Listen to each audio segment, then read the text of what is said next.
First, thanks for inviting me to give a lecture in this very interesting PhD school. And for the audience, for those that don't know me, I'm Giancarlo Ferrari Trecate. And yes, as Zhao was saying, I'm a professor at EPFL, working at the Institute of Mechanical Engineering. And my group is called Dependable Control and Decision Group. So the acronym it's easy to recall, and is decode. Okay, very good. So before we start, it's a very, I would say, informal lecture. I would like to keep an informal style. So feel free to interrupt me and ask questions, just unmuting yourself and speaking up, or posting a message in the chat. I will try to keep an eye to the chat and answer to questions here and there when I do a break between one topic and the next topic. Okay? It's all good? Everything's clear? Excellent. So let's start with the lecture. So topic of my lecture, it's really control for larger scale systems. So the focus will be on larger scale systems. And I will discuss control with a special twist, which is scalability. So we'll try to clarify what do we mean today with scalable control, and how it's possible to design a controller in a scalable way. Okay, good. So some motivating examples. Well, I mean, I would say all examples in this PhD school fall in the category that I'm going to discuss briefly. Generally speaking, these are referred as large-scale cyber-physical systems, and you see here a few pictures. So what do I mean with this? I mean systems composed by several interacting subsystems, first. Second, you must have a form of interaction, which can be physical interconnection or cyber interconnection through a communication network. An example here, we will see this later on in details, it's smart grids. So smart grids, you have local subsystems for producing power and consuming power, and physical interconnections due to tie lines that are there for coupling, electrically create an electrical coupling between different zones, okay? And another example here, you see drones that have to fulfill some cooperative task. And for this, you don't have physical coupling, but most important form of coupling is cyber. So through a communication network, you want to orchestrate the behavior of the drones. Okay. Now, why we are dealing with this kind of systems today and not 20 years ago? Well, mainly because now we have enough sensing, actuation, and computation capabilities that can be embedded into individual subsystems, right? And plus, as I was saying, we have also fantastic control networks today we can exploit for orchestrating in real time the behavior of large groups of systems. Okay, good. So the hope, of course, it's really here to use the cooperation between systems or the joint work of different systems in order to provide new services to people, services that were not there 20 years ago, were not thinkable 20 years ago. For instance, in transportation, you've seen the presentation by Bart. Well, here the goal is really to try to shape the traffic at a very high level in order to minimize the traveling time and also minimize, as a side effect, pollution. Okay, good. But then, since we are dealing with large scale systems, we also have problems, new problems for control. And one key problem is the following. Well, if you think about these examples, it's difficult to imagine that you deploy a system and the system will stay as it is in the next 20 years. So these are large scale systems. They have to be there for a long time, right? But over the system lifetime, you can have different things that happen. For instance, that you replace some units because you have a new technology, or that you have to shut down some units because they are not functioning properly, or that at some point you want to increase the production capabilities, for instance, of your system. Think about electric systems. And this means you want to add units over time. Okay? So here we have to rethink our assumption that we know the system model from the very beginning when we do control design, right? Because the structure itself of these systems changes over time, so it's flexible, and we have to understand how to deal with this flexibility in the models when doing a control design. Okay, and this is the core topic of this presentation. So let me be a bit more formal. In terms of models, large-scale systems are usually represented through graph structures like this one, where the nodes are subsystems and the arrows indicate coupling. So, for instance, here I'm saying that some physical variable of system 4 is influencing the real-time dynamics of system 3, and in a similar way, system 3 is influencing the real-time dynamics of 2. But coupling is not everywhere. So, for instance, 3 is not influencing directly 1, but just in an indirect way through the dynamics of 2. Okay, so the coupling graph is usually sparse. Okay, and since we have coupling relations that can be going one way or they can be two ways, so then we can introduce this parent-child relation. So we say, for instance, that 3 has two parents. Parent means an influencing system because 3 is influenced by 2 and 4. So 2 and 4 are parents of 3. Okay, and that's the typical relation you have over directed graphs. Good. Flexibility means really that we want to account for the possibility for some subsystems to enter or leave over time. Okay. Good. Now let's think about the control architecture. Does it make any sense to you to have a centralized controllers for this kind of systems? Well, no, because this would mean that we have a single computational unit that has to get information from all subsystems in real time, and also has to provide control variables to everyone in real time, right? And that's really not feasible in general, but it's also dangerous because this is a single point of failure. If you have a failure in this controller, then no subsystem will be controlled, right? And of course, I mean, you have other problems like huge computations happening in this box. And the third, huge communication requirements, because here you are designing a communication network with a star topology, with the controller sitting in the center, and all systems as the corner of your star, right? So there is here a communication bottleneck. Good. So that's an obvious problem. It's also is an architectural problem. That's a way of solving it. The idea is to focus from the very beginning on distributed or decentralized control structure. So what does it mean? The decentralized means that I'm associating a local controller to each subsystem, and there is no communication in real time between controllers. Distributed means the same plus real-time communication between the controllers. Okay, so this is it seems natural to use this decentralized or distributed paradigm, because when new subsystem pops in, then you can associate local controllers to the new subsystems. Okay, but there is another problem. How do we design local controllers?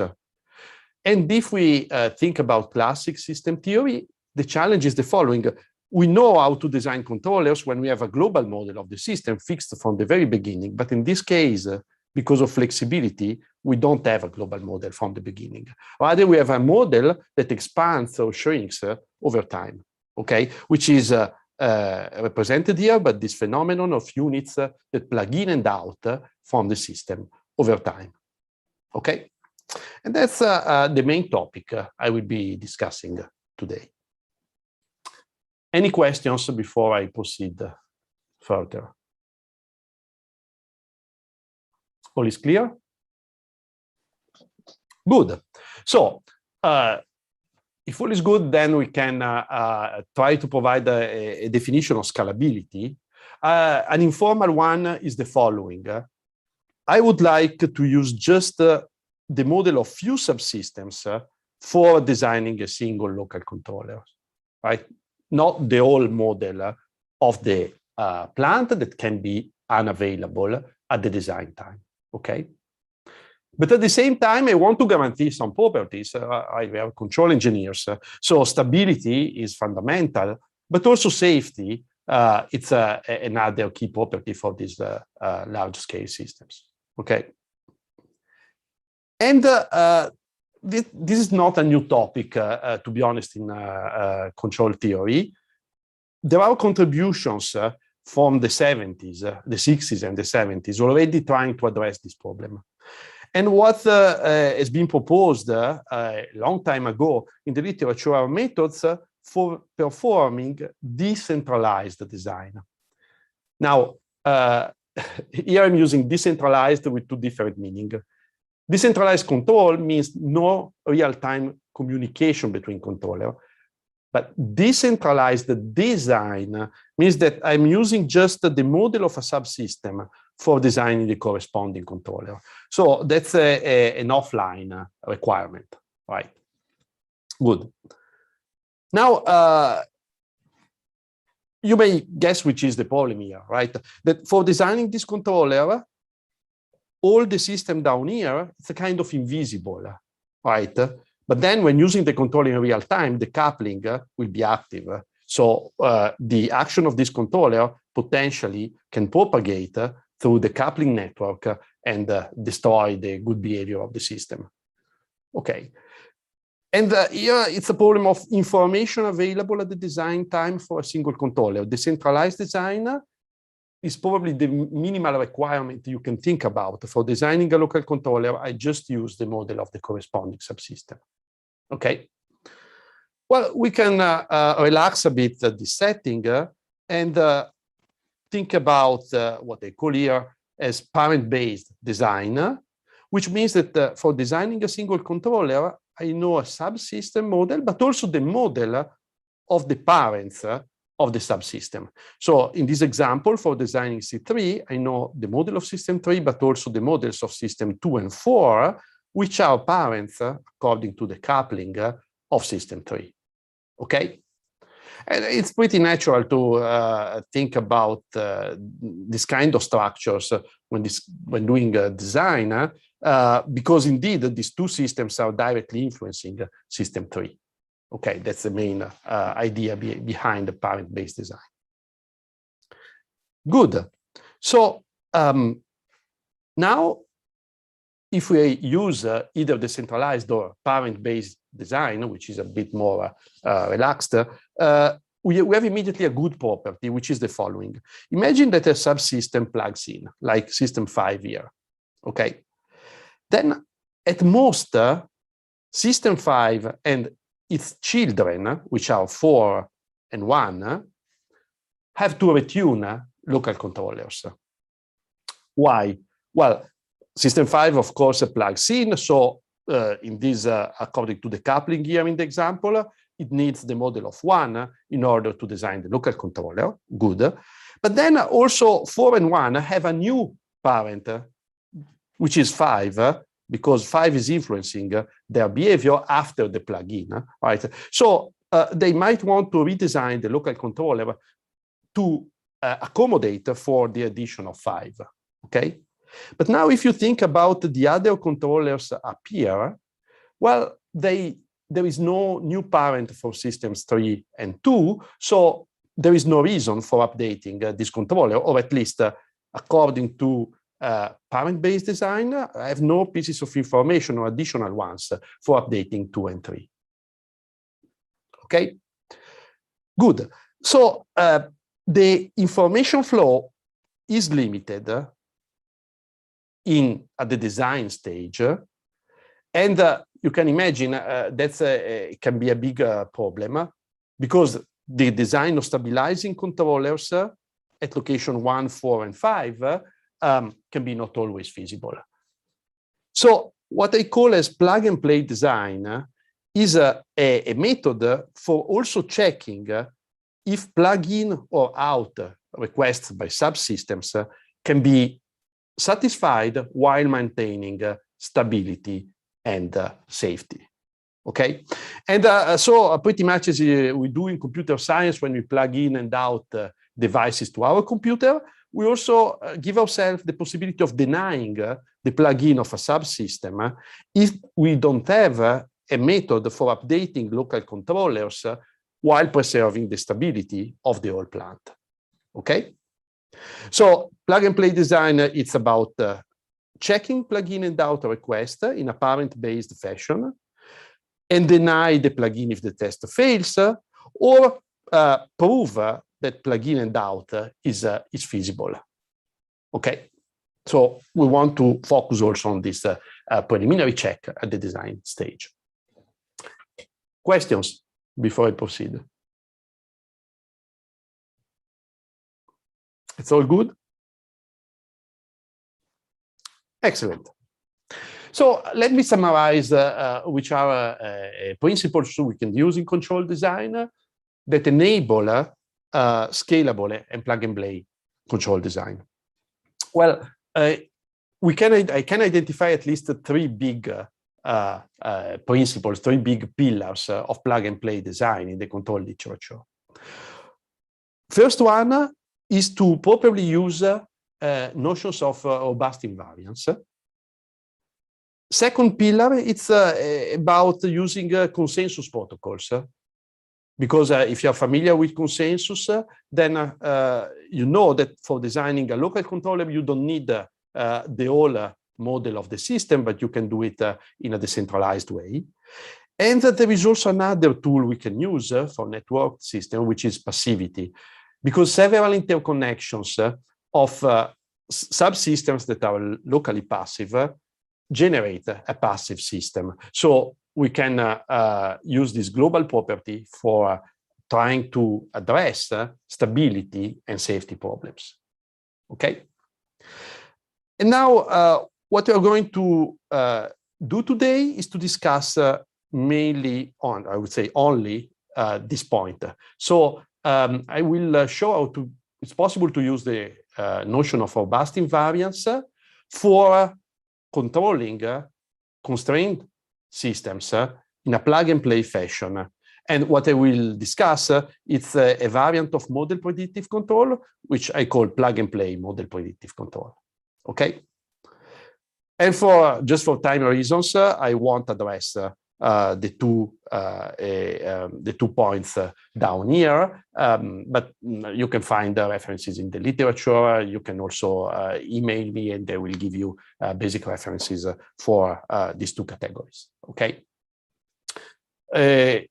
All what I'm going to present here will be also backed up by a list of references, which is at the end of my slides.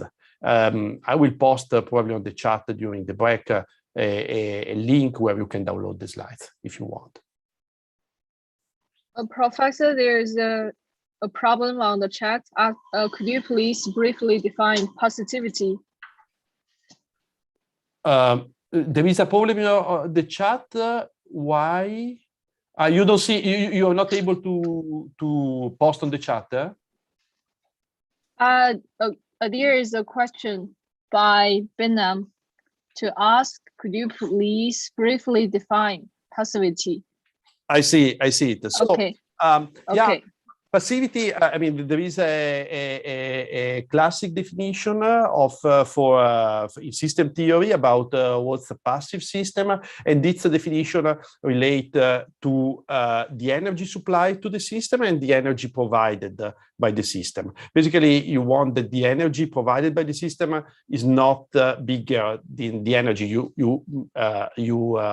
put into the system. So there is some intrinsic dissipation of energy internal to the system. Now, what precisely this means in formulae, You can find it on textbooks. If you want, I can provide the references about passivity offline. Okay, thank you. It's also dependent on the specific system because you need to define, I mean, usually you rely on an intrinsic definition of energy for a specific system. So if it's a mechanical system or an electric system, you have different variables that you use for defining a proper energy. Any other questions? Excuse me. Yep. Are the techniques that you discussed today applicable to the case where some new edges between some new connections between the subsystems are generated or yes. not? Yes, sure. That's the focus of what I'm going to talk about in the next hour. Okay, thanks. Okay. Any other questions? Okay, so if no question, let me provide a bit more detailed outline of my lecture. So, as I told you, we'll discuss a plug-and-play model predictive control. But for doing this, I will need a tool which is a tube-based MPC. So probably you're not all familiar with this method, and therefore I will start by introducing some preliminaries on robust constraint satisfactions and tube MPC. Okay, so that's this will be developed in the centralized case or standard control schema. And then I will show how to use tube MPC in an easy way in order to design a plug-and-play MPC controller in a decentralized way. And later on, I will show how to make the scheme a bit more elaborate and also effective by introducing communication between local controllers. So I will address distributed plug-and-play MPC. And that's one of the possible ways of obtaining scalability in MPC design. Okay. Second point, I will mention a few generalizations of the basic framework. And then I will have some concluding remarks and open the floor to questions. Okay? Good. So let me start. So forget for 5 minutes about large-scale systems, interconnections. I'm just focusing on a single system and introduce robust constraint satisfaction and tube MPC. Good. So let's get started. I'll work with a linear system, discrete time, linear time invariant. Okay, so I'm using this short notation here.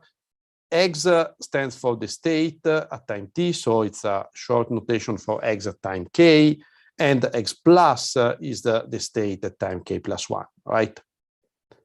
Same for other variables, so I'm not using the index, the time index k for u, which is the input, or w, which are the disturbances. Okay.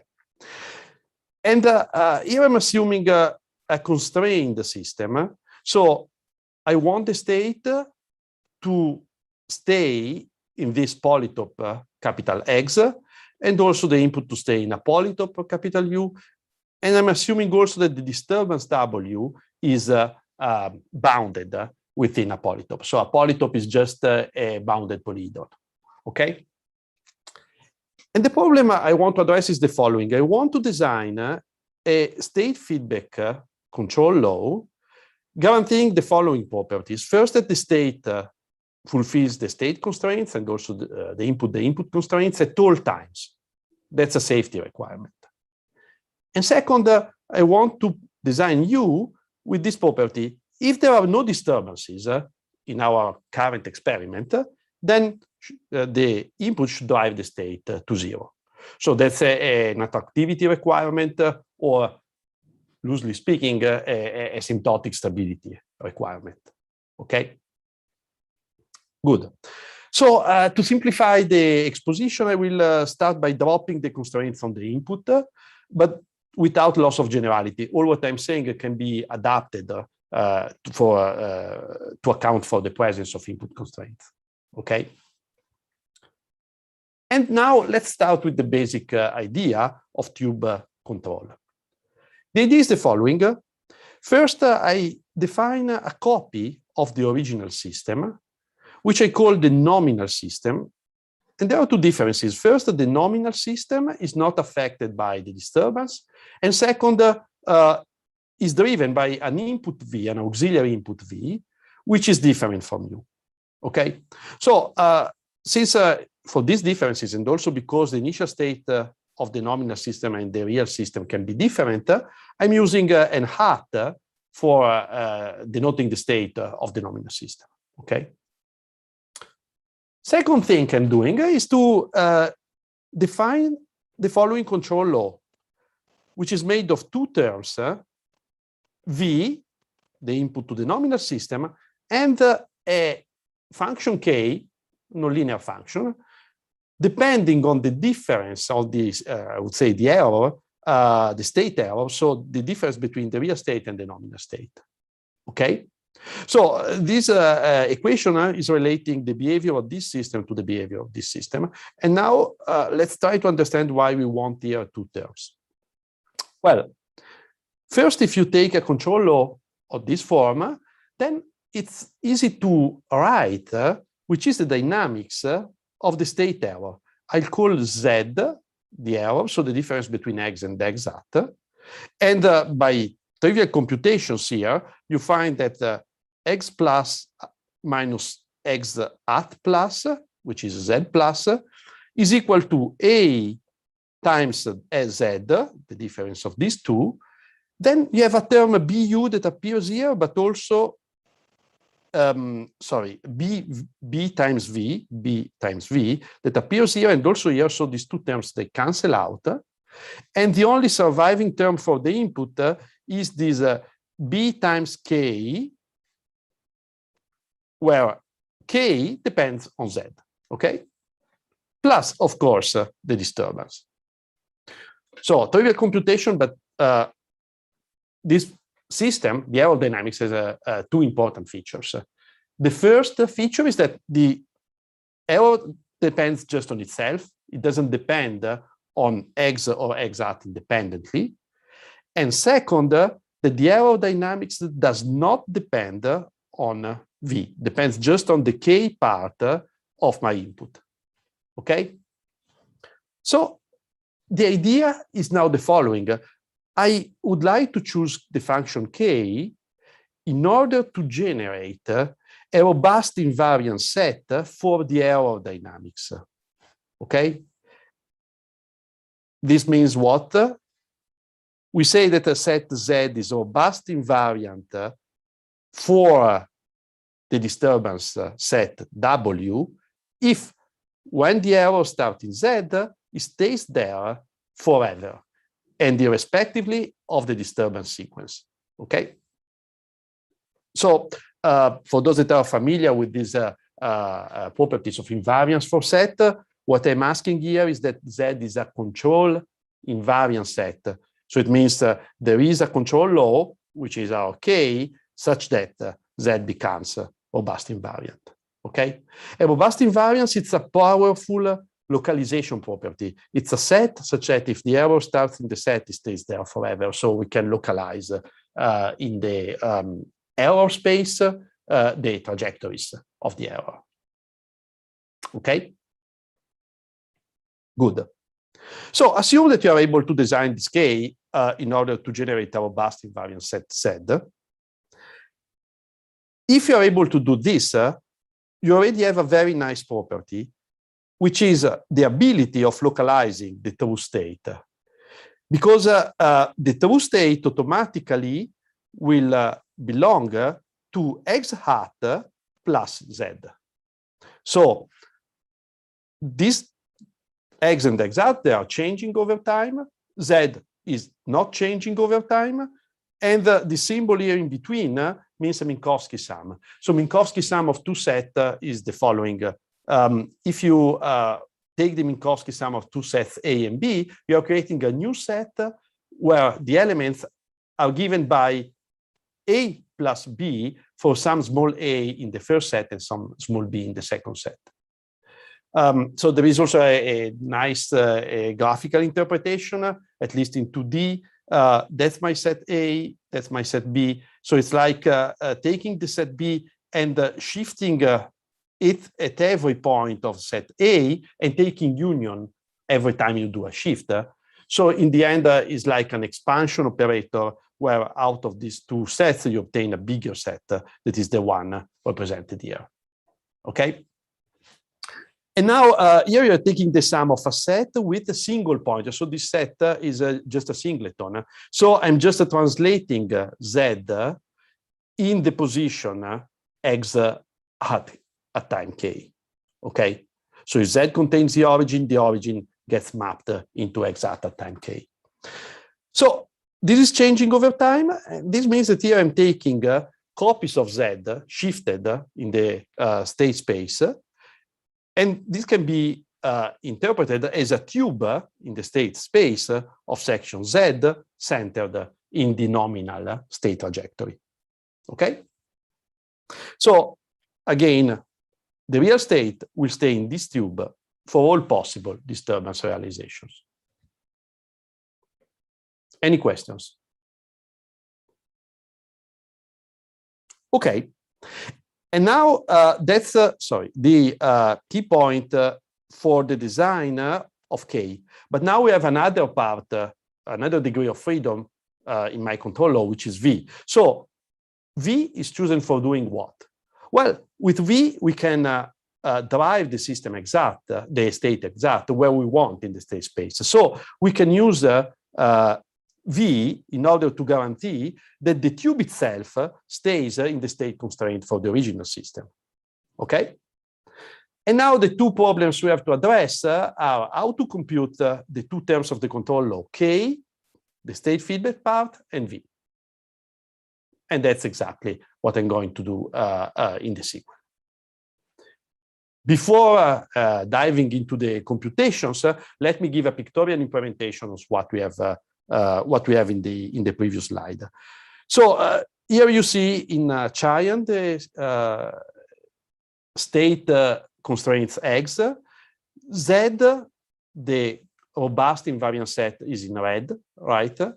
And the center of Z is, when I'm considering this tube, given by the sequence, the nominal state sequence exact, right? So over time, the set Z gets shifted in the state space, but I know for sure that the real state will stay in the tube that has been shifted, irrespectively of the disturbances, okay? And now you can imagine here, which is the point, I want to design this white trajectory such that the tube doesn't go outside the state constraints. Very simple, because if it goes outside, it means there is a disturbance sequence that can violate the constraints of the original system. And that's the idea of tube-based control. Okay? Good. So let's see how we can compute the two parts of the control law. First, the control law V is computed by through model predictive control, and the goal of this control sequence is to drive the state X at to 0. Okay, X at is the nominal state, so the system which is not affected by disturbances. And then V, as I was saying, has another role, the one of keeping the tube into the state constraint. So has to guarantee robust constraint satisfaction. Now, why do you want the first property? Because when there are no disturbances, then the two trajectories, exact and X, will approach to each other. So with this, we are guaranteeing that X will be driven to the origin, which is one of the properties we wanted from the very beginning. Okay? Good. So this was the second property I was mentioning. So if there are no disturbances, out of this first property, I have that the real state goes to the origin So that's a repetition of the same thing. Excellent. But now it seems a bit of magic, right? So, so for the moment, I'm considering totally unrelated constraints on the state and the disturbance. So it seems a bit of magic that I can control the state of my system to fulfill state constraints, whatever the polytope bounding the disturbances is. And indeed, it's not possible to always use this technique. Where is the fundamental limitation?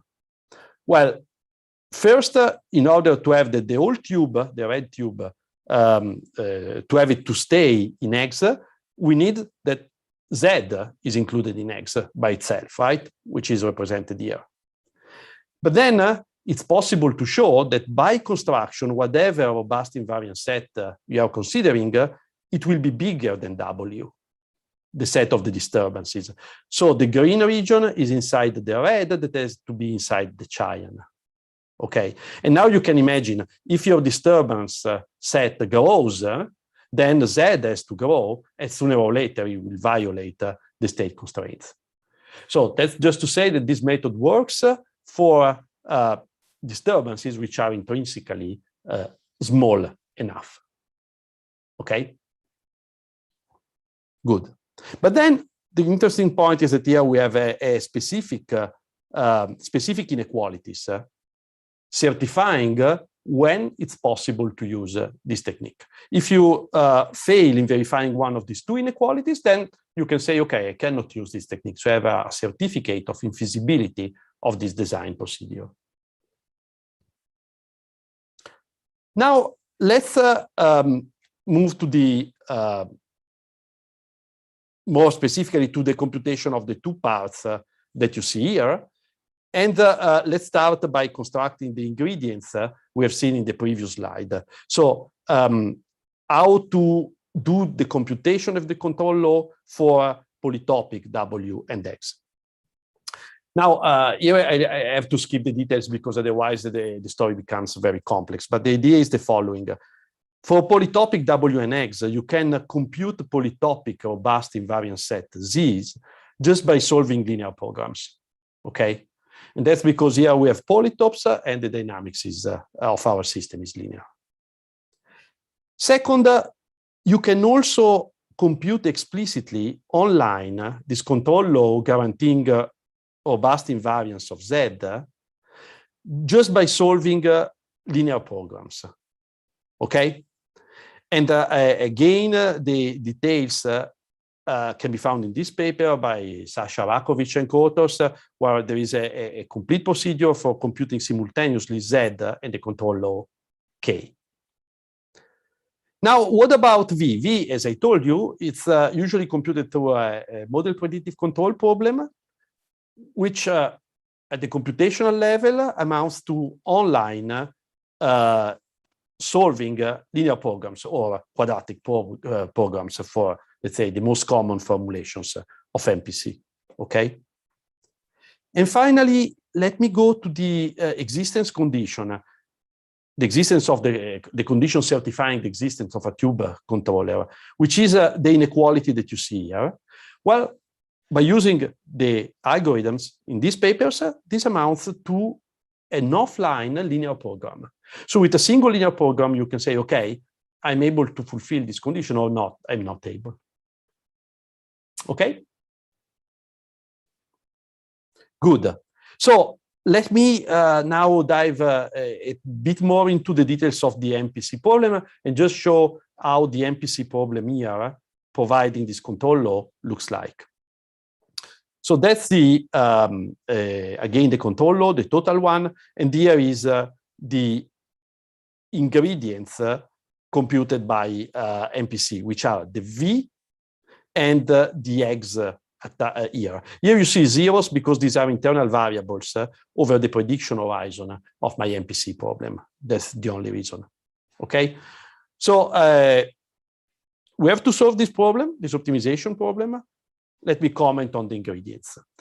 So first, here you see among the constraints, the dynamics of the nominal system.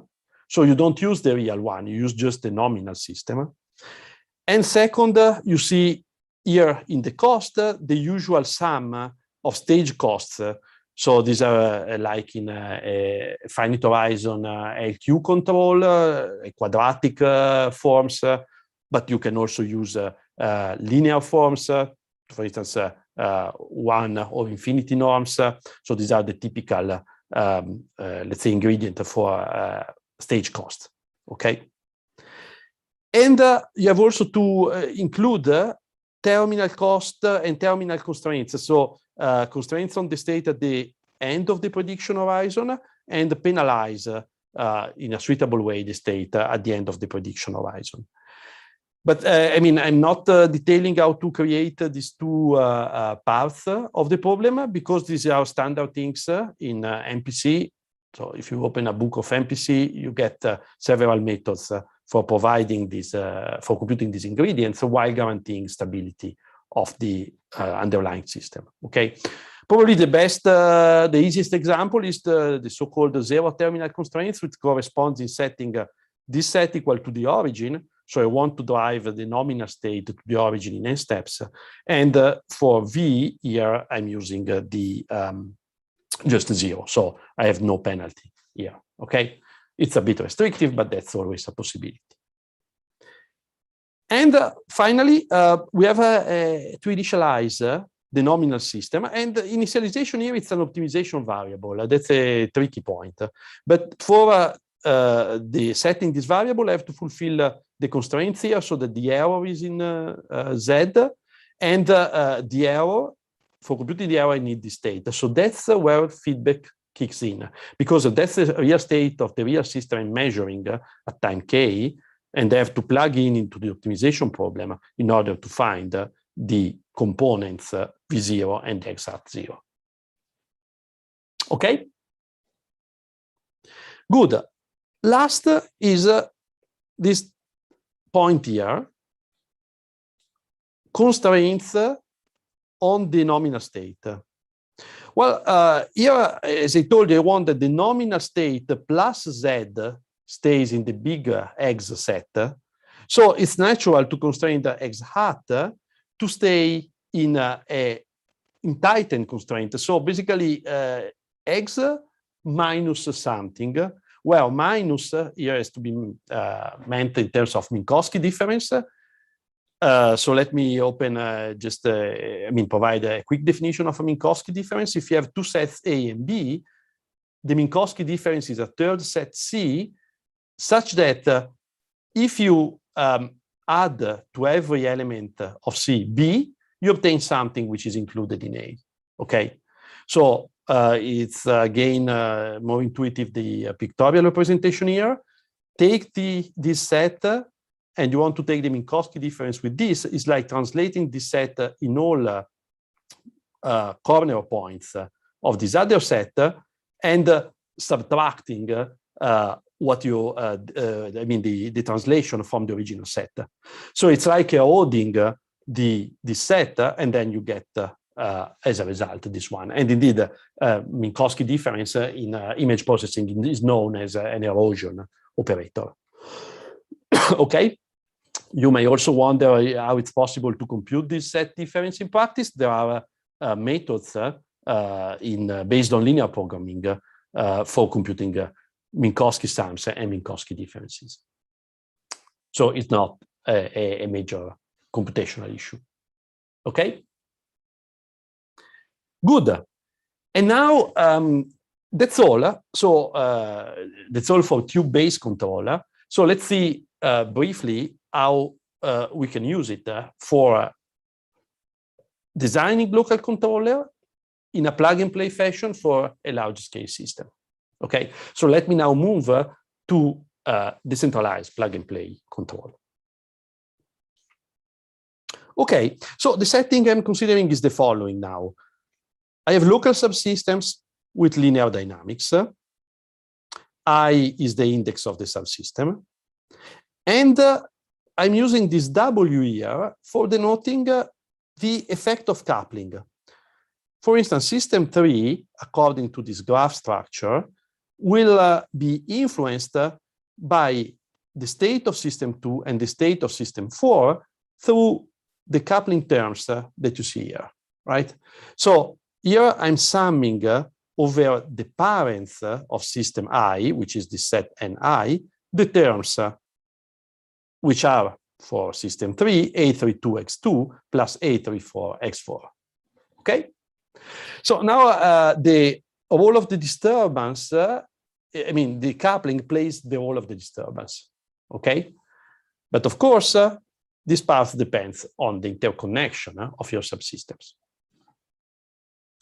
Now, the point is the following. In decentralized control, you cannot measure this coupling online. In decentralized control, you want just to use local system information for computing the control action online. So when you cannot measure these coupling variables, then the only hope you have for guaranteeing safety is to guarantee constraint satisfaction for worst case coupling, right? And here is why you want to treat W as a disturbance and design the local controllers exactly as in Tube MPC. So I'm applying here to system I exactly the same control techniques that we have just seen, but using just the coupling structure of my large-scale system for defining the set WI. Indeed, the worst-case coupling I can obtain is due to the Minkowski sums of these sets, the local states constraints of the parents of I multiplies by the coupling terms Aij. Okay? So again, here I have just to perform Minkowski sum of sets in order to get an explicit representation of W, and this is easy if X I are polytopes. Okay? Now, we don't know the coupling online, but we can assume that we know the set at the design stage because this set depends just on the state constraints of the parent subsystems. Okay? Questions? Excuse me, how can we define the polytopes X? Well, these usually are given our design specifications. For instance, if your state variable of your system is a voltage, you might want to have voltages in between bounds, so upper and lower bounds. And then is the system designer that gives you which are the bounds for which the system has been conceived. And with control, you have to guarantee that the voltage will stay in the prescribed bounds. Okay? And that's a simple example of box constraints on variables, but you can have even more complex constraints, coupling different variables, which are needed in other applications. And for the disturbance, it is not required to converge to zero. I mean, it can be bounded, but not converge to zero. Yeah, it can be, I mean, in Tube MPC, it's a persistent disturbance in general. Okay, thank you. Okay. Good. And now let me talk about this slide before doing the break. The point is, if we design a single controller CI according to Tube MPC, what can we hope to obtain? Okay. Well, immediately we have very good properties. First of good property is constraint satisfaction, right? Because now the state of system I, the real state X, will be confined in a tube of section Zi lying in the local state constraints of my system, okay? And that will be guaranteed for all possible couplings. So I have robust constraint satisfaction. The interaction between subsystems cannot spoil local constraint satisfaction, okay? But then we also have another property for free. We can localize the trajectory X based on the tube that we have constructed based on X hat and the robust invariant set Z.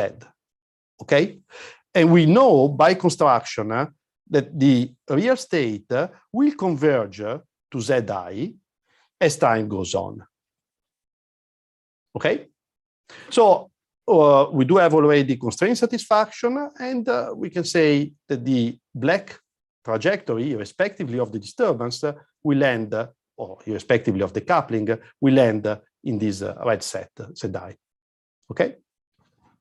But now we can hope to have more, right? Not just convergence in Zi, but probably also stability, so convergence to zero. And why? Because our disturbances are not persistent now, but these are due to the coupling with other subsystems. So over time, if all systems use the same strategy, we can hope to jointly have more than simple convergence in a bounded region. Okay? And I propose that we stop here now. We take the break. Inzao, when we are supposed to start again? Yeah, it depends on your plan. You can propose any schedule you like.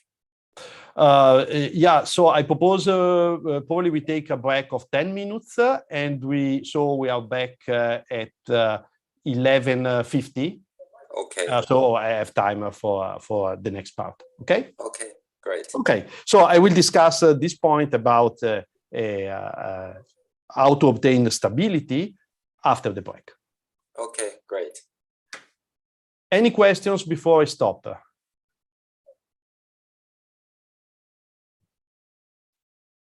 No? Okay. So let's take a break and see you in 10 minutes.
Yes, while waiting to start again, checking the chat, I've seen the question by, well, I don't want to mispronounce your name, is Shimao Sad. So polytopes are required to be convex. Yes, I mean, Ingzao provided an answer. They are convex by definition because polytopes are defined as the intersection of finitely many half spaces. And of course, on top of this, you need to have the result is bounded. Okay, but since a half space is a convex set, when you take the intersection, you still have a convex set. So polytopes, by definition, are convex sets.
Very good. So let's start again. And let's start by resharing my screen.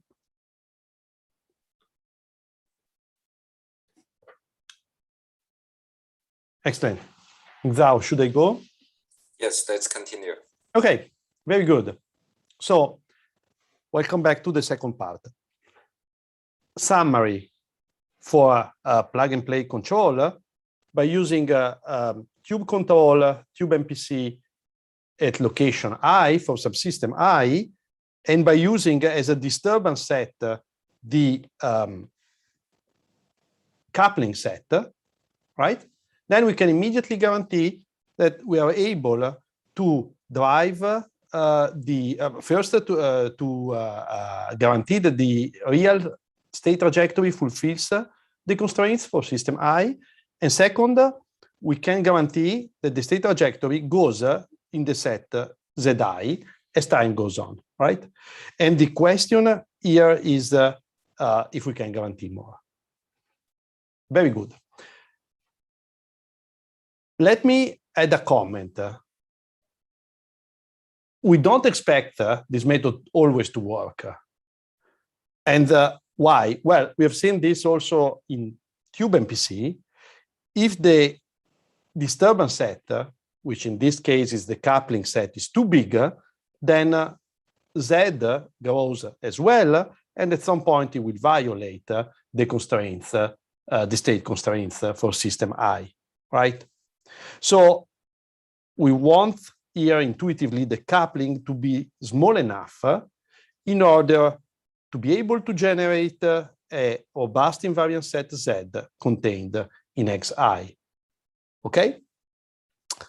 And the good point here is the following: testing this inequality, it's very easy from the computational point of view. If W and Z are polytopes, you just use a linear program And since W depends just on the parents of system I, it's a parent-based linear program that you can solve at location I without knowing the information about all other subsystems.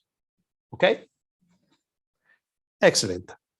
And now let's also see, before moving to stability, the implication of this design methodology for loops. So take this example, just two subsystems connected in a loop fashion. So one is influencing two and two is influencing one, right? And now this means that the disturbance W seen by system 2 is given by A21 times X1. X1 is the state constraints for system 1. And in a symmetric way, W1, the disturbance seen by this system, is A12 times X2. X2 is here. Okay?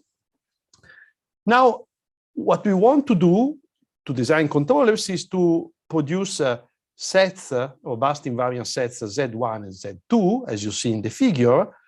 And by construction, Z1 is bigger than this set, which is the disturbance set or the coupling set in our case, the green set here. But also, for constraint satisfaction, we want Z1 to be smaller than X1. So we have these two relations, right, that have to hold simultaneously. But now that's absolutely the same for system 2 in a symmetric way. So also these two relations have to hold simultaneously. And now you can realize that here I have a chain of inclusions because if I start from this relation, I have the text X1 is smaller than A12 X2. And by using this, I have that this is smaller than A12. I should write here Z2, but Z2 is included in this, so I can immediately write A21 X1. And now you see, I have here a chain of implication where X1 is on both sides, the chain of inclusions, sorry, where X1 is on both sides. So you need to have this kind of conditions, which are independent on the design method you're using, are really just dependent on properties of the subsystems, right? The meaning is the following. Here it's a kind of geometric small gain condition. So if these coupling matrices are scalars, then you want the product of these two to be less than 1 intuitively, okay? And this is a kind of small gain condition. Also, this means that this design method can be used just if the, let's say, coupling over loops is sufficiently small, okay? Very good. But now let's address a bit more in details the key question for using this methodology when the coupling is sufficiently small. Well, take into account 2 points. The first one is that the coupling is not a natural property of the system. Often depends also on how subsystems are defined. And at the modeling level, there are several opportunities for splitting a system into subsystems or for merging subsystems into a unique model. Okay, and in particular, since the 80s, have been produced several algorithms for decomposing a system into subsystems which are weakly coupled. Okay, so you can try to have weak coupling just at the modeling level by defining in a smart way what a subsystem is. Okay, and second, sorry, it depends really on the application that you are considering. Because often, I mean, especially for mechanical system or power networks, you're dealing with subsystems that are weakly coupled by design. So at the design level, when you design the subsystem, you don't want to have a tight interaction between all components. Otherwise, from an engineering point of view, the system might become unmanageable. So when this is the case, then you have a weakly weak coupling by design, okay? And that's also a scenario where these tube-based method for designing local controllers can be used. Good. Let me now move to stability. So again, the question is the following. If I design a tube-based controller for system 1 and a tube-based controller for system 2, may I guarantee a bit more than convergence to the invariant sets Z1 and Z2 that I've built? And yes, you can, right? And that's an informal statement of the property you can obtain, which is the following. If you call XIF the feasibility region for the local MPC problem, and XF the product of the feasibility regions, then you can conclude that the origin of the overall closed loop system is asymptotically stable, and XF is a region of attraction, right? So, moreover, if your initial state lies in the region of attraction, the constraints are fulfilled at all times. So this last point is expected. We have seen this before. What is new here is asymptotic stability. And asymptotic stability means really that the state of the real system goes to the origin. And this happens also for this, of course, for the substates of all subsystems. Okay? So let me give an idea about why we have this property, which is stronger than what we can expect in standard tube MPC. Standard tube MPC just guarantees convergence to invariant sets. Okay. Now I'll try to provide a graphical illustration of the proof. So again, consider just the two subsystems. Green sets are the state constraints, and red sets are the invariant, robust invariant sets that I've built. Okay. Now remember that Z1 here is a robust invariant for this disturbance set, A12X2. And the same, this is robust invariance for A21X1. Okay, good. Now, assume that you start inside Z1. Okay, what's happening if I use the control law that I've designed? Well, I'm inside Z1.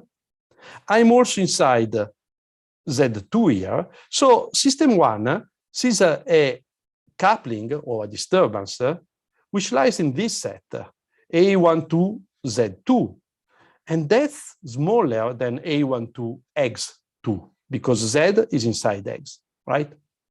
So it's like the following. I've designed a controller in order to reject disturbances in this bigger set, but actually I'm witnessing a disturbance in a smaller set.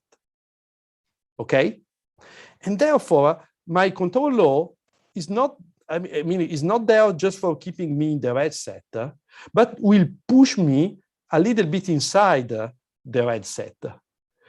So it would keep me exactly in the red set if the disturbance was bigger, but since the disturbance is smaller, the same control law kind of push me inside the invariant set. And formally, this can be seen in the following way or formalized in the following way. In one step, I'll go in a shrinked copy of Z1. Well, the shrinking factor is this lambda 1, which is a number in between 0 and 1. Okay? And the same happens for the second subsystem. So at the next time step, time 1, the disturbance seen by the first subsystem is what is, in the worst case, A12 times the shrinked version that I've obtained at the previous steps of Z2. Okay, so again, it's even smaller than the original disturbance. So I can use the same argument and deduce that the state will be pushed inside that even smaller version of set Z1, which is here denoted with lambda 1 at time 1, Z1, right? And this goes on and on. So as time goes on, since all systems have been controlled with the same strategy, I'll have that this property holds, and in the end, the state will eventually be shrunk to the origin. Okay? So the only technical point which is difficult here is to provide that these shrinking sequences lambda 1 and lambda 2 go to 0. And that requires a bit of reasoning, but that's exactly what happens. Okay, so that's why here we are not just driving my system state in Z1, but really to the origin. Questions?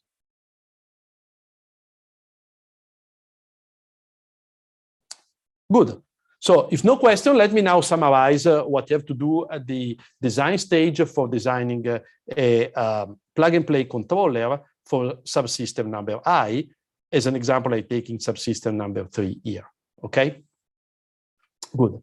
And let's assume here that we are adding subsystem number 3 to an existing network of system, which is given by 2, 1, and 4 with their respective controller.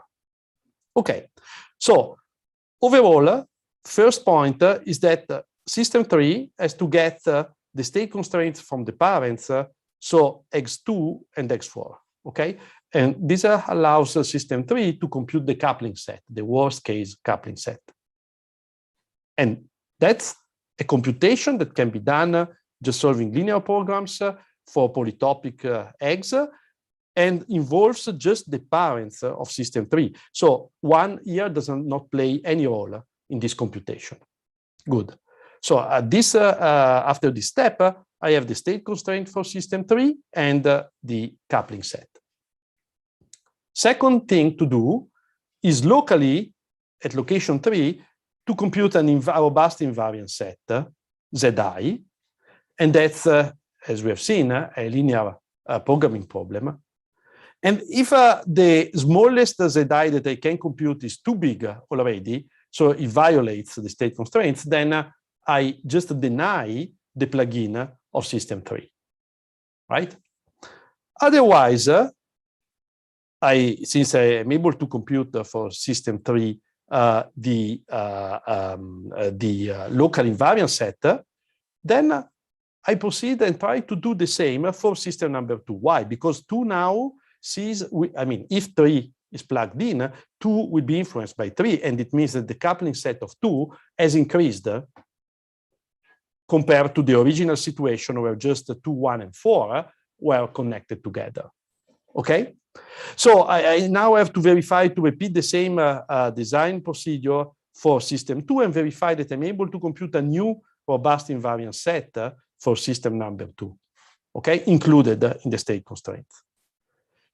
I'm able to do it, okay, I go on. I'm not able to do it, I deny the plugin of system 3. And the same for, well, here it's just for system 2 because 4 is not influenced by 3, okay? So assume I was able to produce Z3 and Z2, then I can design tube MPC controllers at locations 2 and 3. I know I can do it, and this will guarantee stability plus constraint satisfaction for the whole interconnection of systems. Okay? What about unplugging a subsystem? So now imagine now that 3 has a faulty component and they want, was connected and they want to unplug it. Well, if I unplug a subsystem, the children of the subsystem will see less coupling, right? Because now the contribution to the total coupling of 2 due to system 3 is no longer there, right? So geometrically, this means that the set Wi or W2 in this case shrinks if I am unplugging system 3. But then since I was guaranteeing a robust constraint satisfaction for a bigger disturbance set, constraint satisfaction will be always guaranteed if the disturbance set shrinks. So I can unplug a subsystem without retuning any controller and still guarantee that the remaining interconnection of subsystems will be stable. Okay? So as you see, there are requirements that can be tight in terms of existence of these sets. But if you're able to design sets, then you have fantastic properties online. You can unplug subsystems and still guarantee stability of the remaining part. Good. So let me now move to examples. And yeah, sorry, before moving to examples, questions. I see that Sophie raised. Hello. Yes. Yes, I have a question regarding the slide before. Sure. And you said that unplugging is always safe. Now I was wondering about the case. What if two parent nodes that influence one child actually influence it in such a way that the two disturbances somewhat cancel out?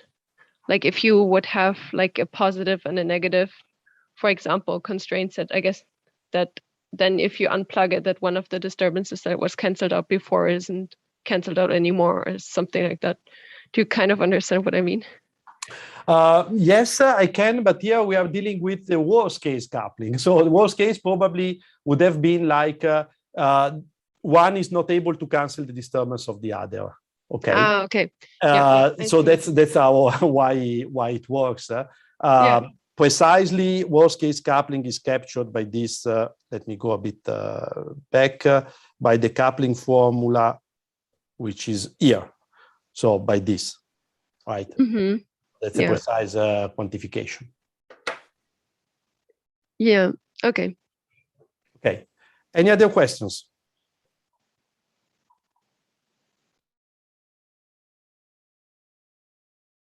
No? So I can proceed with the example. And I want to now show the scalability properties of this control methodology. For this, I'm using a mechanical system, a very simple one. It's an array of masses, and we have 1024 masses.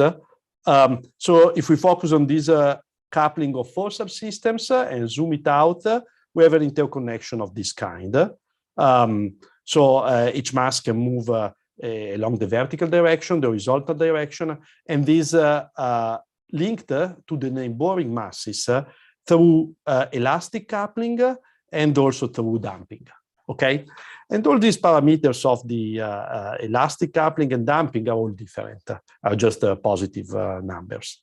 Okay, so what we did here is to generate random numbers with, I mean, in a bounded positive region for these parameters, and then build in a modular way a system which is non-homogeneous, but has a pretty relevant number of states. Here we're dealing with more than 4,000 states and 2,000 inputs. And also we are using state constraints on position and velocity of each mass. Since both position and velocity are a vector of two components with the x and y components, then we have globally 8 state constraints for each mass, okay? And also, which are the inputs? Inputs are the horizontal and vertical accelerations. So we are adding also input constraints in this example. Okay, and the total number of constraints, of course, scales with the number of masses. Now, why I want to show the numbers here? Because this gives an idea that probably solving a centralized MPC is already very challenging for a system of this size. Well, there is no special reason of using just 1,000. We could have used 1 million. It's just for keeping computations reasonable when you're using a single CPU for computing the control actions. But in practice, here we are thinking about the scenario where we have a different CPU associated to each mass, and local control actions are all computed in parallel. Okay. Now, what about the feature of the system? Well, this is a system which is not asymptotically stable in open loop. And the reason is the following. We don't have any link with a reference frame. So we don't have any spring, for instance, attached from a mass to the origin of the XY axis, right? So it means that in another way of seeing why it's not asymptotically stable, give a little kick to this mass. Then you will have that the whole set of masses will shake a bit around, and in the end will settle down to positions which are not the original ones. Okay, so it means that the state, the position variable does not get back to the original position, but is a shifted version, so you don't have stability. Asymptotic stability would imply that position go back to the origin, to the original position. Okay, good. So open loop system is not asymptotically stable, but the control goal is to stabilize the masses on a reference grid, which is this grid where masses are equally spaced. Okay, so we want to start from an initial condition where the masses have an initial position and velocity which is not an initial position which is not on the grid, for instance, and also an initial velocity, and in the end stabilize the masses in the reference positions. Okay. Now you can think, okay, that's a very simple system. So probably whatever decentralized state feedback designed locally can stabilize the system. Well, that's not the case. So I'm going to discuss this point. If you neglect coupling and design separate local state feedback controller, guaranteeing stability of each local mass, then because of coupling, you can have easily instability. Okay? So to keep things simple and give you an idea about the role of coupling in, let's say, in preventing stability, I'm using the simplified example that you see here. So now, just two masses, and they are moving linearly. So just along this direction. And they are coupled by a spring and a damper. Okay? Now, that's a very simple first course of system theory model. You introduce position and velocity for each mass, and you get a state space model of this kind, where you recognize here in the diagonal blocks the typical second order dynamics of a mass spring damper system, right? So I have a 1 here because it's a derivative of position is equal to velocity. And then I have two negative numbers here, which model the effect of the damping and the effect, of the elastic force and the effect of the damping. This is multiplied by a position variable, so it's an elastic force, and this is multiplied by a velocity variable, so it's damping. Okay? Good. So same structure here, but now the trick is that these things are not linked to a reference frame, but rather they are defining relative forces between the two masses. And this is captured by the coupling terms here, which are the blocks here. Okay? Now, what about the control? Control variables are forces. So I'm assuming that they can exert some forces here, U1 and U2. So they will act on the second equation of each model. Okay? Very classic mass spring damper modeling. So in block terms, we have a system composed of two subsystems and coupling terms. So these are the coupling terms, right? And also they are input decoupled. That's an assumption I've made from the very beginning, that I have private inputs for each subsystem. Okay. And now I want to show that if you start designing local controllers, state feedback controllers using just local information, and you don't, you neglect totally the coupling while designing X1 and X2, then you can get into troubles.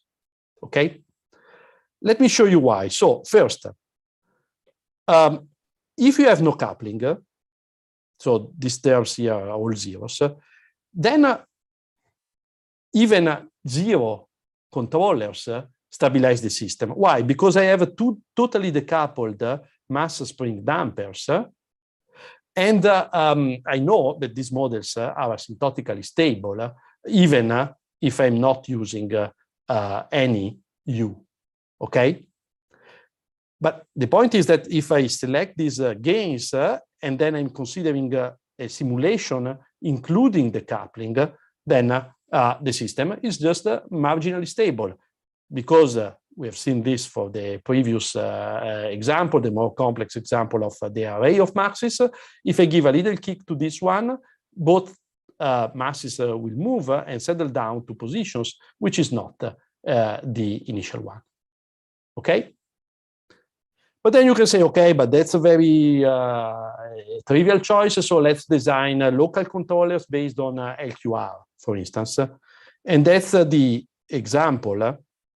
So here I'm designing gains using matrices Q and R in LQR, which are R is a simple positive constant, and Q is a diagonal matrix with 0 in the first component and a positive number in the second one. Now, you can easily do computations explicitly in this case and show that by constructions, your controller will have this form. The control gains are 0 plus something which is non-zero, and the same for the second controller. Okay? But now, if you plug in these controllers in the system, so as to obtain the closed loop dynamics, you discover the following, that the controllers will just change here the damping term for both subsystems, right? And still, if you compute the eigenvalues of this closed loop A matrix, you will find that you still have eigenvalues in 0. So you are not able to guarantee asymptotic stability even through this design, okay? And again, the reason is the following. If you neglect the coupling while doing local control design, then in closed loop, when the coupling is active, you can obtain anything, okay? So that's why it's important to account for the coupling in the design. Questions about the example? One question here. Actually, it seems that for your local controller is not asymptotic stable, because just by looking at the upper left, the block, upper left block, there are still one eigenvalue on 0. It's still a modified double integrator, right? No. No. So if you take this, this is the model of a mass spring damper where the spring and the damper are connected to the origin. So removing coupling doesn't mean that I'm cutting the physical damper here and the physical spring, but it means that I'm just setting to 0 these two terms. So the overall thing you obtain here is really the model of a mass spring damper system where coupling is, the mass is connected to a reference frame. So you will have that your mass start oscillating, and then oscillations stay dampen out, and in the end, the mass will converge to the origin with 0 velocity. So you have asymptotic stability. Okay, I see. Thank you. That's nothing. Thanks for the remark. That's very, very important to. Okay. Good. And that's what designing. That's about the design of local plug-and-play controller. So let's see now a control design methodology that guarantees constraint satisfaction for each mass plus asymptotic stability. Now, I'm using the method that I've described before. Well, you may wonder, okay, computations are very demanding, but it's not the case. Using a very old hardware, like the one that you see here, the plug-in test for designing plug-and-play controller takes at most 0.2 seconds for each mass. And the online computation of a single sample of the control law takes at most 0.1 seconds. So, and that's because we are massively parallelizing the computation of local control actions. Okay, and these numbers that you see here do not depend on the number of masses, right? So if you have 1 million of masses, well, they will stay the same. That's the real meaning, practical meaning of scalability. Okay. And if you are curious about how to compute the controllers, well, I have also a toolbox, MATLAB toolbox that you can download from this website. I'm no longer maintaining the toolbox, but it's still working reasonably well. And it allows you to design plug-and-play controllers, but also it contains useful tools for computing robust invariant sets and associated quantities. So you can use it also if you're not for computing auxiliary sets that are involved in the design of plug-and-play MPC controllers. Okay?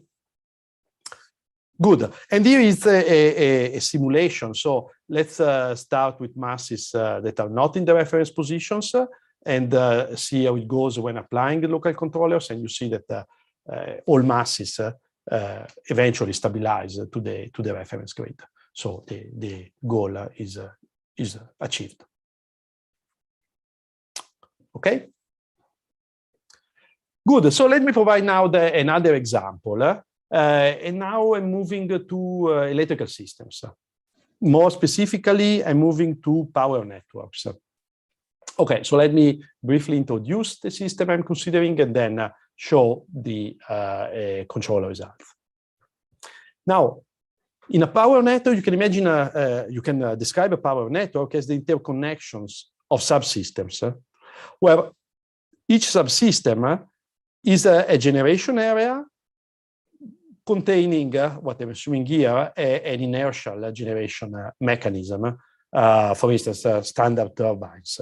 Okay. I'm also embedding into each area the loads which are dependent on the frequency of the local area. I'm not embedding into the area loads that act as exogenous disturbances. For instance, I mean, if you turn on your stove at home, then this is something that appears as an exogenous disturbance to the area. Okay, so the signals goes into this DPL1 that stands for power due to L, the load. Okay. Now each area is also defined by other variables. The power reference, which is the variables you can really manipulate. And this is a constrained input. You have maximal and minimal power levels you want to fulfill. But also other variables are due to tie lines that are connecting the area. So you can exchange power through the lines. And therefore, lines are impacting on the dynamics of each area. Okay? Now, I'm not detailing the model of each area. I'm using linear models, fourth-order systems. But let's say the two most relevant states of the area are the frequency deviation. So this is the difference between the frequency of the rotating machine in area I and the reference frequency for the network. Okay? And in a similar spirit, we can define delta variables for the angular position of the rotating machine. And we are using constraints here. Why? Because by using constraints on these variables, we can also induce implicitly constraints on the power transferred over lines. But I'm not entering in the details here. Okay, what's the goal? The goal is the following. I want to design the so-called automatic generation control layer in a scalable way. So I want to associate to each area a controller for defining the delta PRF variables. In order to achieve the following goal, I want the frequency deviations to go to 0, because this is guarantees that at least asymptotically, my rotating machine will be synchronized with the desired frequency for the grid. And I want this to happen independently of the loads. So even if I have load steps here, I want asymptotically the frequency deviation to go to 0. Okay. This example is very, let's say, ideal for plug-and-play control for the following reason. I want also to reject the coupling between the areas. Why? Because transfer of power is usually costly. So I would like that each area compensate for local loads as much as possible using only local resources and not using the coupling. The coupling should be, in a sense, used just if the local generation power is not enough. Okay? So in this kind of systems, coupling and rejection is really what we want. And that's why plug-and-play controller, it's a good candidate for the automatic generation control layer. And second, I will show here how to couple plug-and-play control with reconfiguration after fault detection. So you will see I'm going to simulate a fault in an area and see how we can recover stability of the frequency by unplugging the area without compromising the global stability. Okay, so let's move to the a bit more to the details. That's a specific power network I'm considering, composed of 14 power generation areas. At the beginning of the simulation, area 15 is disconnected, so it's not there. And I started the simulation by initializing properly the areas to realistic values, and then simulating the behavior of the system. I'm also including here some noise on the state and the output components of the system, right? So that's why you see here variation of frequencies that do not go exactly to zero, but keep floating around zero. Even though notice that here the scale is very small, so these are very small frequency deviations, okay? So everything is fine. Here I'm plotting the yellow areas only to have a simple plot. And then I'm assuming that at some point, time 35, area 4 has a fault in the governor, which is one of the components of a turbine generation, okay? So because of the fault, you see that the frequency of area 4 gets destabilized. And this could propagate in the whole network if we don't do anything, right? But now, since I have a plug-and-play controllers, and we have seen that I can disconnect a subsystem without compromising stability, even if we don't isolate the precise fault, but just detect the fault, then we can always unplug the area and have the remaining part of the system is still functioning. Okay, so you see that frequency deviations are brought back to zero. And later we can simulate also the addition of a new area. So for compensating for 4 that is under maintenance, you might want to add a new area. And for this, you perform the plugin test at location 15 and 14, redesign 2 new controllers here. But then, if the design is feasible, you do the plugin of the area and bring and keep the frequency deviation close to zero while providing more power to the whole network, because now I have a new generation area. Okay. Questions about this example?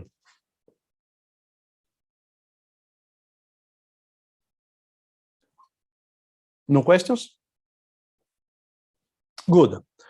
So if no question, let me now introduce, probably as last point of this presentation, a variant of plug-and-play control. Here I want to try to use a communication channel for improving plug-and-play control. So communication channels are here represented in yellow. And as you see, in general, I will be assuming a partial communication network between controllers in real time. Sometimes the controller can exchange information in two-way interconnections, but in other cases, I'm just assuming communication channels which are directed. So here 3 is receiving information from 4, but not the vice versa. Okay? So assuming I have now that I can use a control network, can I use it for improving plug-and-play control? That's the question I want to address. And the answer is yes. And it's very simple to introduce a variant of what we have seen before in order to use the communication network for basically reducing the effect of the coupling, in a sense.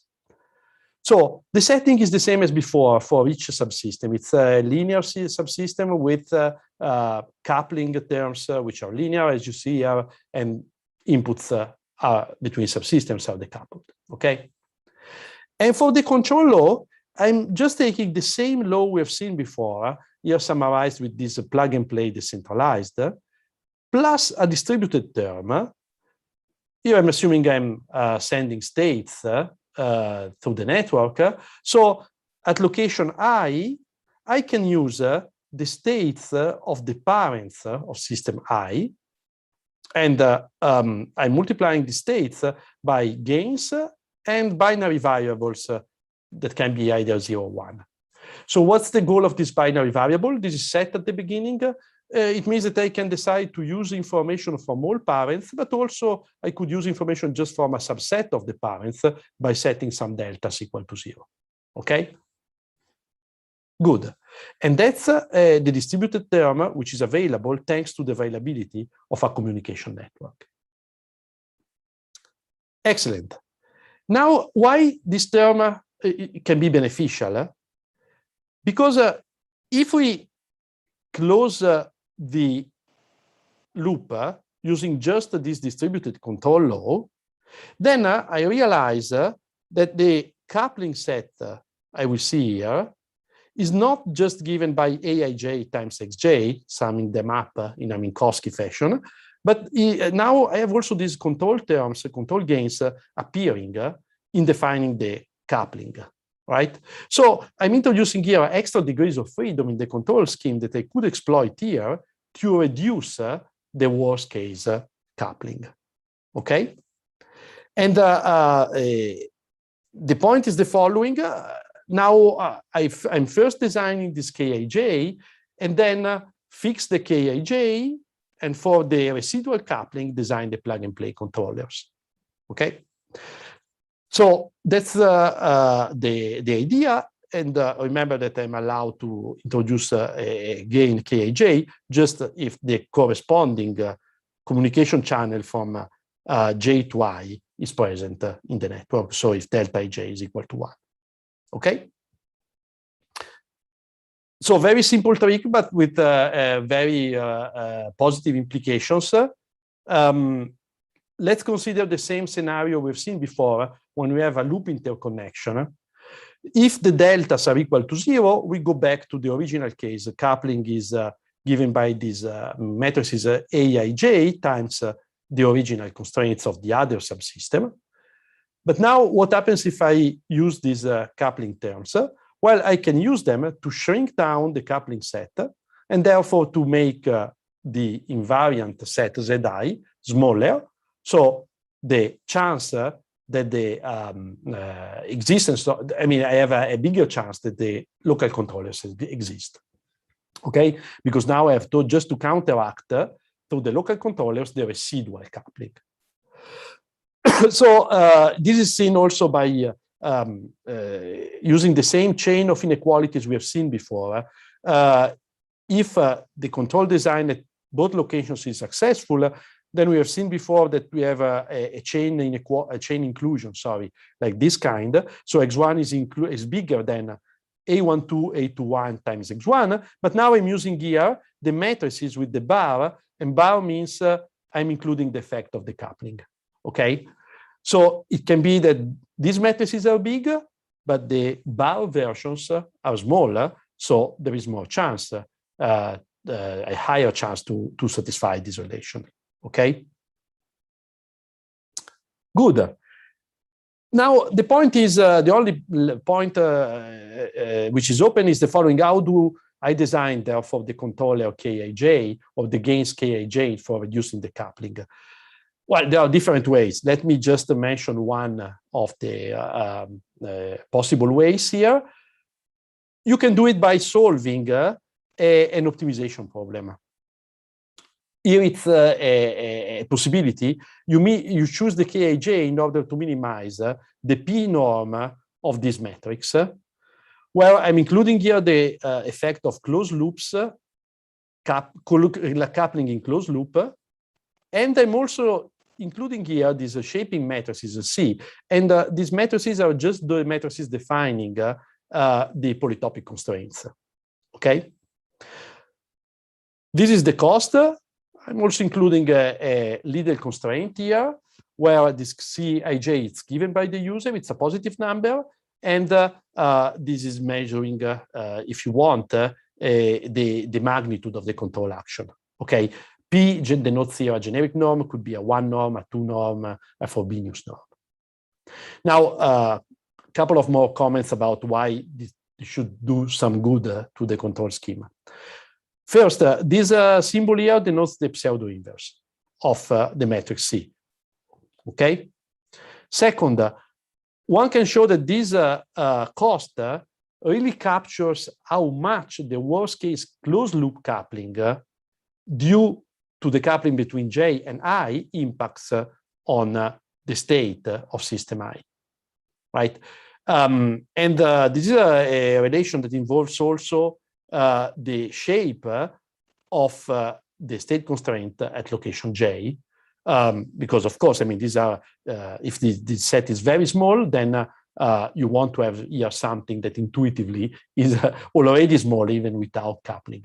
So the shape of the constraints plays a role in this expression. Okay. The other constraints, as I was saying, is just there for bounding the magnitude of these coupling terms. And that's a usual desirable property in real control systems. You don't want control variables that are arbitrarily big, but you want to bound that magnitude. So that's an indirect way of bounding the magnitude of the control energy that will be devoted to coupling rejection. Okay? And overall, this optimization problem is a linear optimization problem, a linear program. If P is a 1 norm, if P is a Frobenius norm, then you can write it as a quadratic program. So you can use standard solvers off the shelf for computing the gains. Okay. So summary, don't forget that you can use always communication for reducing the coupling before starting any other control algorithms. And in our specific case, coupling reduction increases the chances of designing plug-and-play controllers. Okay? Of course, there is a price to pay, and the price to pay is that some of your control energy will be devoted to reducing the coupling, so less energy will be available for your plug-and-play controller, and that's a trade-off that you have to tune in real systems. Any questions before I proceed?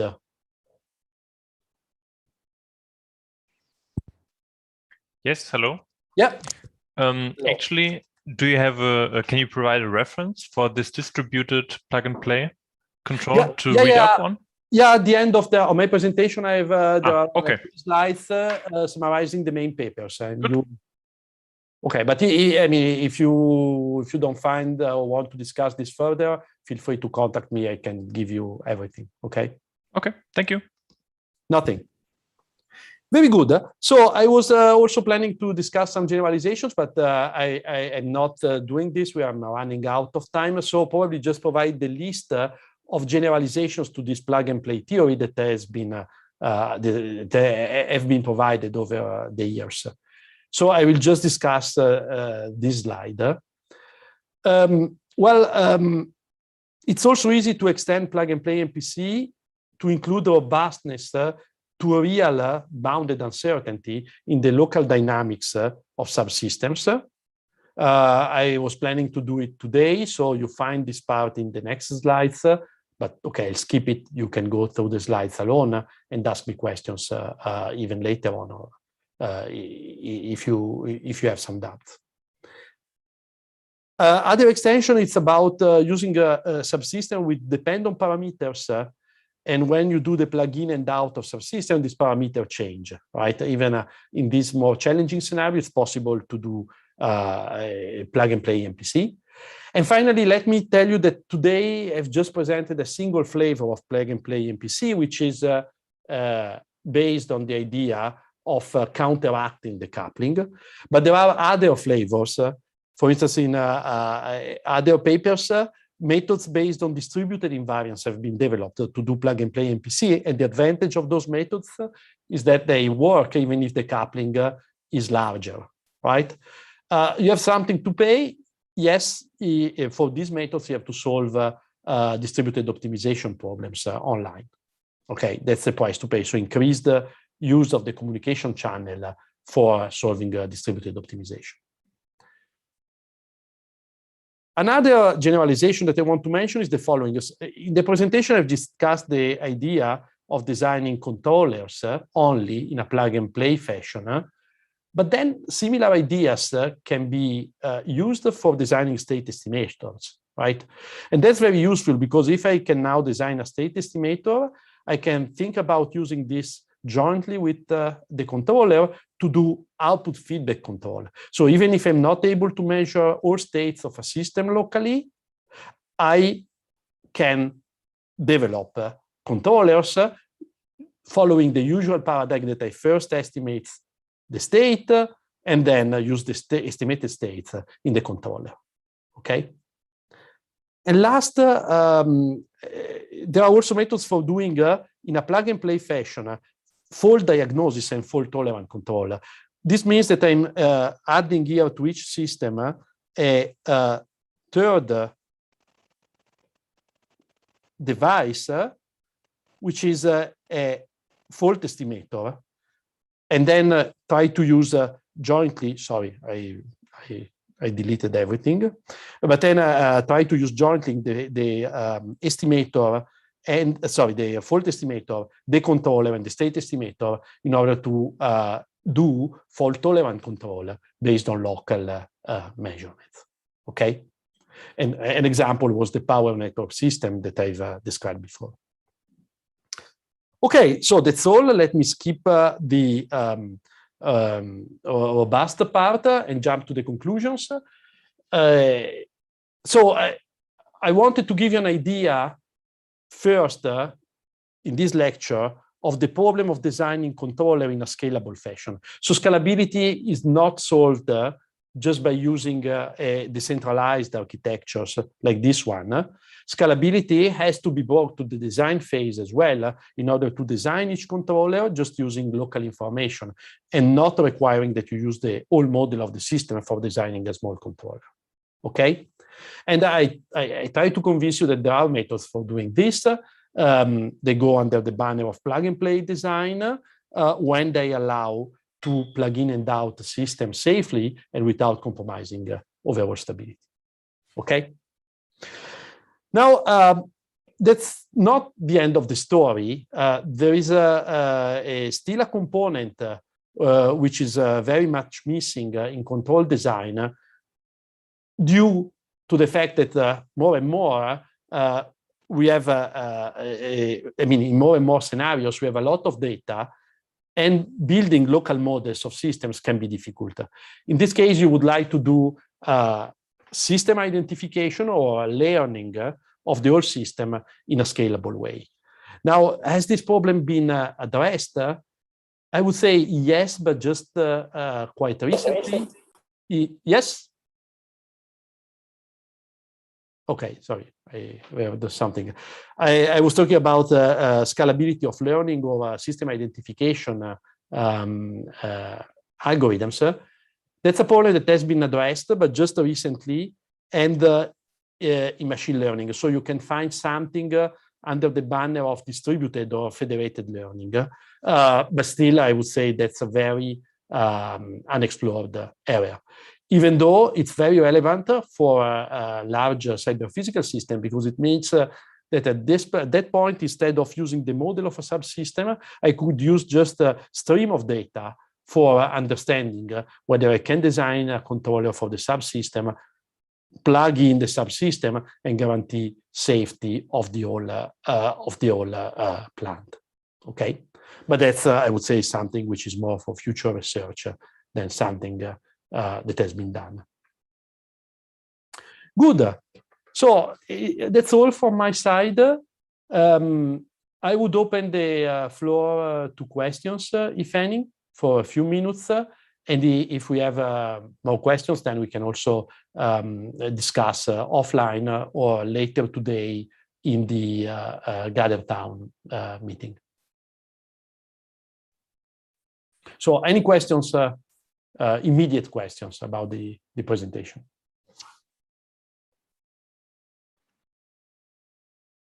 Excuse me. Yep.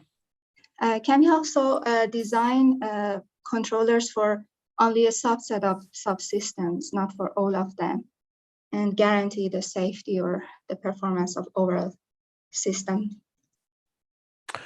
Hey, good question. I would say no in general, because if you don't control a subsystem, then this is going to induce let's say a dynamics which can be surprising for the controllers that you have induced. So the extreme case of what you're saying is the following. Assume you design just a single local controller and you want to stabilize the whole system. Okay, so that's a problem that has been studied in the 70s and goes under the banner of controllability through a single channel. And there are several examples showing that you can't do this.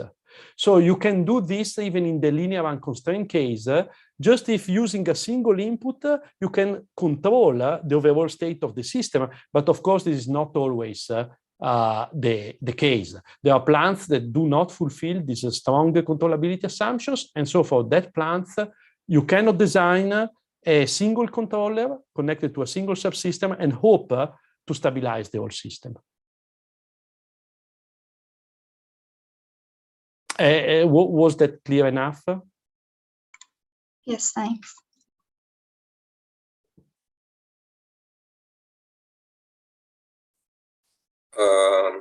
If there is no more questions, we thank Professor Giancarlo again for his talk, and it's really clear and really nice to introduce us into this plug-and-play control design strategies. And then, maybe I ask one more question. Yeah, sure. Thanks, Johnny, for the very nice presentation. It's very interesting. So my question is very simple, actually. So I think you basically focus on plug and play. So in principle, when you have a new agent plug in or some agent plug out, but all the others topology is somehow fixed. So what happens if the topology is time varying? So the graph is time varying. In principle, I think so currently one agent is the parents, at the second time it becomes children. I mean, so this yes. relation. Yeah, thanks for the question, Yuling. So you can always see a change in the topology as the sequence of unplugging something plus plugging in something else, right? Okay, I see your point. Yeah. So if you decompose things in this way, you see that even if you change just the topology, like this communication channel goes down, it's the same as unplugging a system one and replugging system one, but without this link. Right? I see. And the sequence of the two operations is handled by the methodology. So yes, you can try to handle this case. I see. Okay, so the second very small question about the open problem you proposed, the federated learning. So can you comment a bit further? So how to use this kind of technique in federated learning? Well, let's say federated learning is a big area addressing several different problems, and federated learning has several different formulations. Yeah. One of those, I mean, there are a few formulations that bring scalability into the learning process. But now, again, scalability for learning, we have to be clear. What does it mean? Because the following. Here, you can always try to identify model of system one, just using local data and using local system identification, right? The problem is that you're not making an optimal use of the data that you have collected from all sensors of your system, because you might have the some output variable also, some states of system one are strongly correlated with states of system four because of the coupling, right? So if you want to optimally exploit the correlations in the global data set, then you have to do it carefully, and I would say there are not many methods that allows you to decide which correlations to exploit and perform identification automatically. So I see. In the identification case, it's a bit easier, let's say, compared to the control case. You can always go down to the single system and try to just identify the single system. You're not just doing it optimally. You could do it in a better way by also taking into account the correlations with available signals or available data in other locations. That's what I want to say. I see. And that's what the federated learning tries to address in some formulations, as far as I can see, because again, it's a very huge. Yeah, it's actually it's currently very hot, and as you mentioned, there are multiple potential. Yes. The formulations. Yeah. Okay. So some formulations in federated learning, they just assume to have a central server. Yeah. In this case, you lose the scalability thing, let's say, in a sense. At least not in the sense of today's lecture.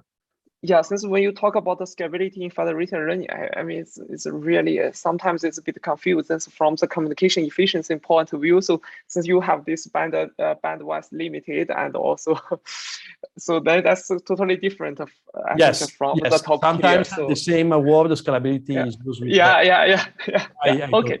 I agree. Thanks a lot. Nothing. Yeah. Okay.